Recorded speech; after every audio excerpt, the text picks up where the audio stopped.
Please be advised that the information you are about to view is overwhelmingly significant.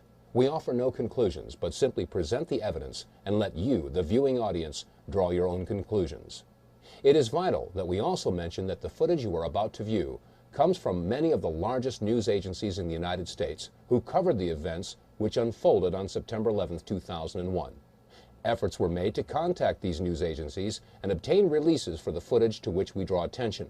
However, most of our attempts were unsuccessful, as we were informed that no licenses would be granted. Our initial reaction was to pause and rethink our position on releasing this documentary, but after careful thought, we could not let this information be kept from the American people, and indeed from the global community, as it affects both national security and global security, respectfully.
God bless the victims, their families, and America.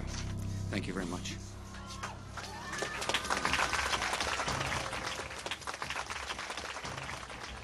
It's been said that all truth passes through three stages. The first stage being denial, the second stage being violent opposition, and the third stage being widespread acceptance as common knowledge.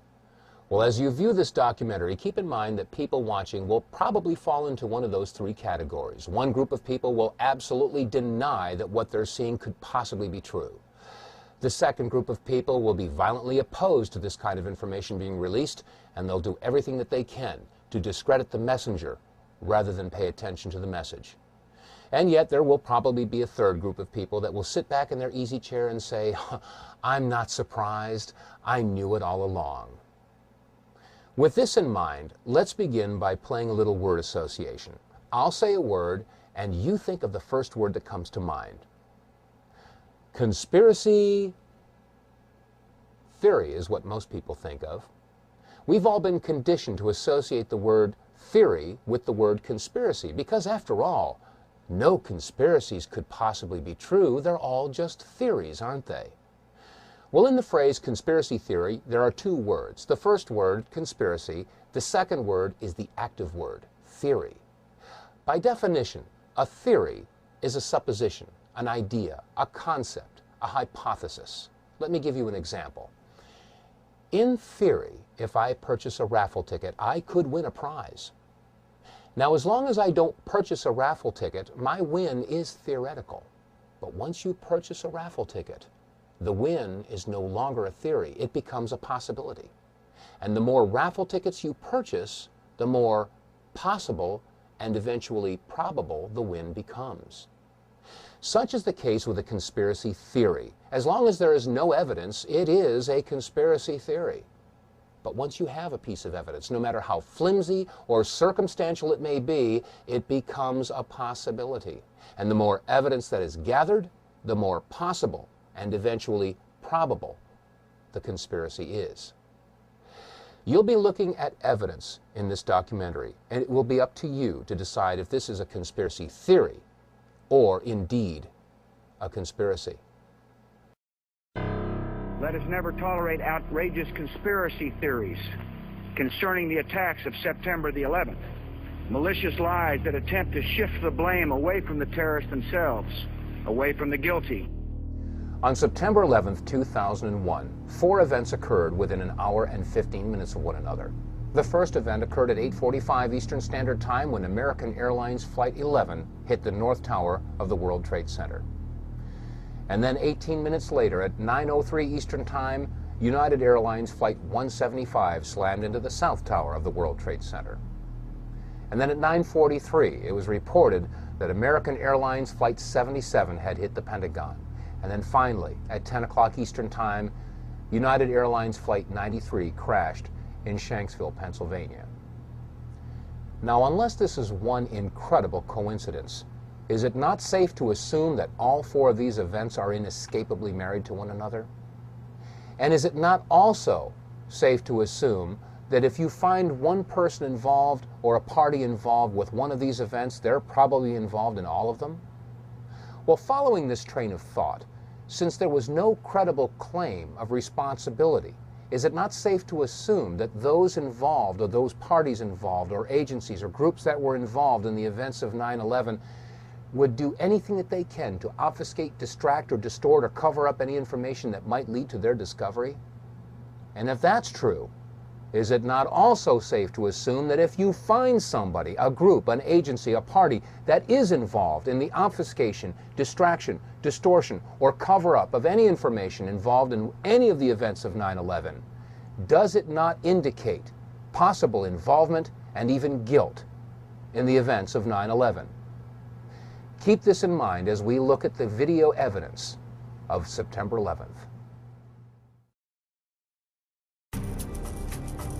I mean, it was like a cruise missile with wings. Went right there and slammed right into the Pentagon. Huge explosion, great ball of fire, smoke started billowing out. Shortly after September 11th, as what usually happens, many conspiracy theories began to emerge as to what really happened on September 11th of 2001. And because many of these theories were not grounded with any evidence, we didn't really pay too much attention to them. However, in February of 2002, my attention was drawn to the following website, entitled Hunt the Boeing, Test Your Perceptions. Now, the original website was completely in French and was released by the French and drew some very serious questions as to what had really happened at the Pentagon. I mean, after all, we had all seen the big hole that was created by the 757 that had slammed into the Pentagon at 9:43 on September 11th. But some of the photographs that were shown on this website raised very serious questions as to whether or not that's exactly what had happened. Some of these photographs showed a smaller hole, and in some cases showed that there was no way that a 757 could have created this damage. So we began our own investigation, and that started by taking a look at some of the magazines that we all saw at the supermarket checkout stands shortly after the events of September 11th. As I began pouring through the photographs, I had one goal in mind, and that was to prove the French wrong with their website Hunt the Boeing. After all, there must have been some photographic evidence that showed that a 757 had hit the Pentagon. But as we went through all these photographs, we could find no pictures whatsoever showing a tail, a nose, a fuselage, wings, engine, wheels, luggage, seats, nothing. There were no photographs showing any recognizable wreckage from a 757. Furthermore, when you look at the size of the hole at the Pentagon, it was approximately 65 feet across, and the height of the Pentagon is approximately 73 feet. From wingtip to wingtip, a 757 is 124 feet 10 inches. From nose to tail, a 757 is 155 feet and 3 inches in length, and the height is 44 feet and 6 inches. However, when you look at the hole at the Pentagon, you'll find that it's only approximately 65 feet across. How does a plane of those dimensions fit into a hole only 65 feet across? Upon further inspection, we found that the damage at the Pentagon was completely and totally inconsistent with the damage of the planes that had hit the World Trade Center. I mean, after all, the planes that hit the Trade Center created a fire so intense that it fatigued the steel and collapsed the buildings, or so that's what we were told.